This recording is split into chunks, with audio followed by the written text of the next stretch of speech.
Last session, the company rolled north out of Orviltar at midday with 2 horses, a wagon, and a map to Dralpur. The instant they cleared the walls, the air sharpened by several degrees, and the plains felt wrong, quiet, watchful. Esteban twice had the prickle of eyes on him, and once caught a fleeting, Oni-like silhouette between grasses that vanished as soon as he focused. With daylight dying, they raised a small camp on open ground. Grathis assembled a road stew from pemmican, hard bread, and common spices, reading from his prized spell book, actually an ornate coded cookbook titled in Draconic, Delicacies of Different Races and How to Cook Them. Artifice, who does not sleep, settled into a silent watch. Esteban warmed his hands by the fire and tried to parse the lizard folk's handwriting. Then the whispers started. The grass shivered, low mutters closing from 3 sides. 3 Tigbana Buso broke through the stalks, gaunt, Oni-masked man-eaters, their claws tainted with an old curse. Artifice went first, dropping one into a daze and pounding it relentlessly. Esteban's foe raked him. Grathis flowed to his side, turned the attacker between them, and unleashed a merciless rhythm of claw, bite, and precision strikes that culminated in a brutal decapitation.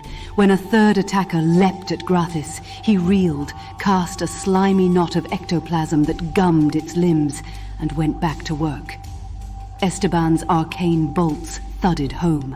Artifice finished his first enemy with a face-breaking blow, then sprinted down the limping straggler and stomped its skull into the sod.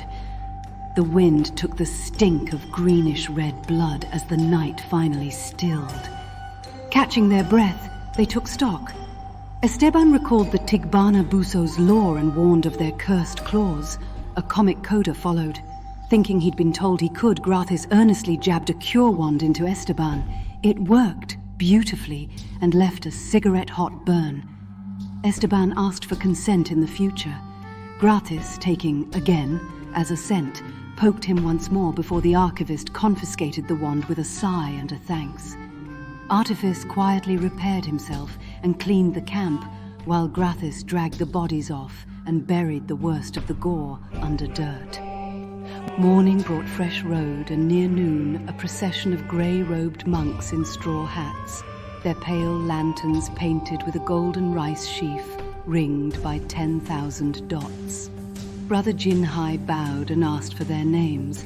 Sister Jouet wrote them in a small book, explaining their creed, that recording names delays the day of uncounted souls, when ledgers in the sky tear and the forgotten overflow the living world. Over rice porridge and pickled roots, which Grathis warmed into a bright communal meal, they asked the party to whisper names at neglected shrines and farms as they traveled. An older sister, eyes rimmed with quiet sorrow, pressed a candle into Artifice's palm. Its flame, she said, turns blue near restless spirits. The monks headed back toward Orviltar. The trio pushed on, found a stone overhang to blunt the wind, and made a second camp. The plains held their peace that night. With Dralpur still days ahead and a blue flame candle tucked away, the road promised answers about those watching eyes, or more things that hunt by whisper.